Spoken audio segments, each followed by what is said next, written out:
Keith. Hey, Kim. So, yeah, tell me about what we're doing here. Well, we're going to teach our class. It's Intro to Ultrasound Physics and Ultrasound Neuromodulation. I used to teach this class differently because I used to talk about diagnostic ultrasound, but then I was thinking it'd be really fun to change it up and include neuromodulation. Yeah, I think this looks great. So, how are we going to go about teaching this course in these hard times that we're in? Yeah, that's a good question because right now it's the beginning of September in 2020. So it's not the beginning of quarantine. We've been here for a few months now. We've all gotten to know Zoom, and this class is going to be completely remote. So we're going to teach our lectures over Zoom. I'm going to go through that a little bit more in just a moment. That sounds good to me. Kim, what do you think about telling all of our students about yourself?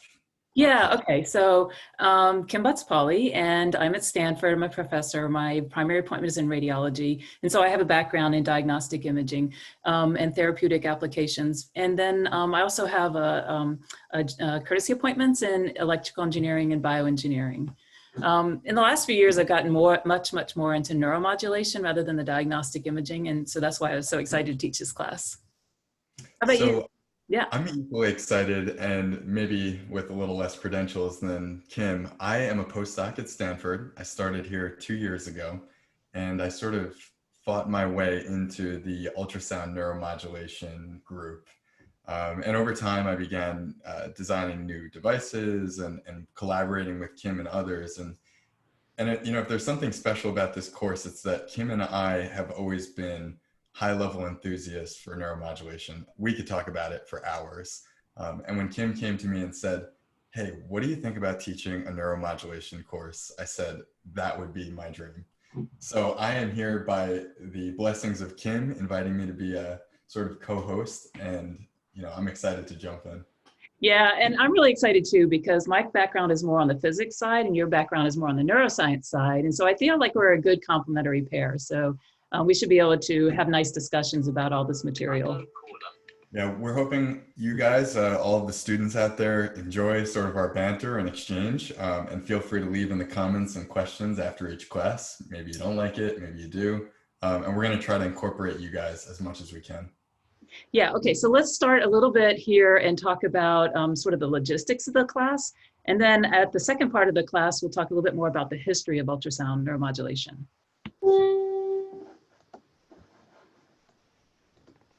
Okay, so first of all, who are the lecturers? So I already introduced myself. I'm shown here in my Zoom room, but also in the Monterey Bay. I like to scuba dive, and from time to time, I'll talk about my scuba diving because it's fun to talk about, and there's a lot of examples about the material that we're going to be talking about. There's a picture of Keith here. Where is this picture taken, Keith? So that was as the picture shows, a neurophysiology behavioral conference down in Florida from I think it was like the Genes and Behavior Symposium. And I just put it up there so it looks like I know what I'm talking about. Okay, so in this first part of the class, I'm going to do a lot of lectures. Keith's got a couple lectures coming up. And then also we have a long group of other lecturers, as you can see here. So these are people who work in the field of focused ultrasound for neuromodulation, and they have a lot to offer in terms of applying it in different applications. So we'll talk about that a little bit more in just a moment. Okay, so the course goals, well, I'll sort of lay them out here to learn the fundamentals of each ultrasound physics, sorry about the typo, as needed for transcranial ultrasound stimulation. It's really interesting, Keith. The use of TUS as an acronym for transcranial ultrasound stimulation, it's not really that everybody uses that term. Although there's maybe a consensus that we should be using that term just to make it sort of in parallel to other stimulation methods. What's your thought about that? I've read through so many papers with so many acronyms. You'll see transcranial ultrasound stimulation, focused transcranial, FTUS. I mean, God, the acronyms are going to go on. Okay, so we're going to cover all the same issues as for diagnostic ultrasound on the transmit part, but we aren't going to learn the physics of the receive part of diagnostic ultrasound. So I have a slide here in just a moment that'll make that a little bit more clear. So after we learn the fundamentals of ultrasound physics, then we're going to learn the fundamentals of ultrasound neuromodulation applications. So I think maybe it's also important to point out that while you're all taking the course, we're really trying to give you the tools to grow and expand the field. You may listen to this course and think, oh, this is great stuff, it's not for me. But if you do, this, everything you're learning here is the cutting edge. It's what we're doing right now. And I just want you guys to know that, you should take it home in that way. I don't know how you feel about it, Kim. Since this is the intro lecture, let them know how you feel. Sounds good. All right, so let's talk a little bit about the prerequisites. Basic physics, basic biology, some scientific programming, or at least a willingness to learn.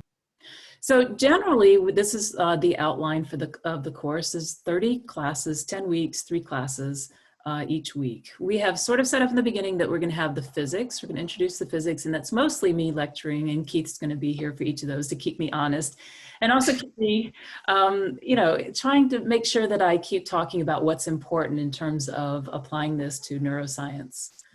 Then we're going to have get into a little bit more of the physiology and some basic physiology and mechanistic studies. And then we're going to get into some in vivo studies at the end of the class. As you can see, I've put the lecturers' names here. There's a lot of people down here from the field, and that's actually one of the nice things about doing this on Zoom, is that people were actually really very interested in doing this because it's so easy for them to lecture in the class, just doing it over Zoom. I think we had 100% hit rate, right? These are important people. They have things to do, but as soon as Kim sent that email, we got just a rush of response. Yeah, so the enthusiasm's high everywhere for this course. I'm pretty excited about it. Unfortunately, there's a couple of people I would like to have included as well, but we only have 30 slots to deal with here, so. Okay, so this is where I usually stop and ask if there's any questions. And since we're doing this sort of remotely, I can only ask Keith if he has any questions. I do, I have one question. So instead of the books, when these guest speakers come through, should we be reading articles that they've published or something that they're going to talk about?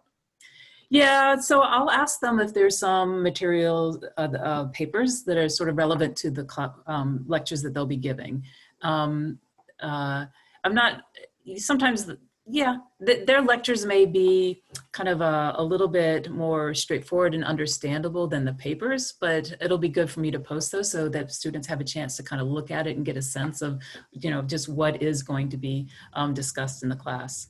It's a little hard to take a very kind of advanced paper and say, well, understand the paper before you even heard the introductory lecture. That's not the intent. The more just for students to kind of get an idea of what's going to be discussed. So when they hear it, it's like, yeah, okay, that's what I was expecting. Mm-hmm.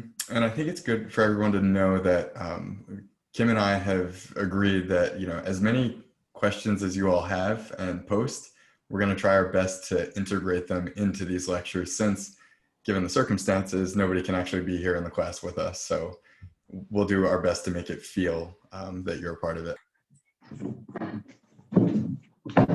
Whoa, Kim, what just happened there? Well, I think we went through a discontinuity in the space-time continuum. This is our future selves coming back into the past to record on this video. Oh, really? So we can tell the students what happens in the future? Like who's going to win the president, or that Reddit takes over the stock market? No, we can't do that. It might change the past. We just need to tell them about what we do in the future about the class recordings. Oh, okay. So remember how in the beginning we decided that everything would be public and that the world should be able to see these courses? Well, we realized that we couldn't use copyright material in these lectures. So material might have snuck in anyways. Anywho, it's okay, because material that comes from bioarchives or open source journals, or even some Creative Commons licenses, is okay.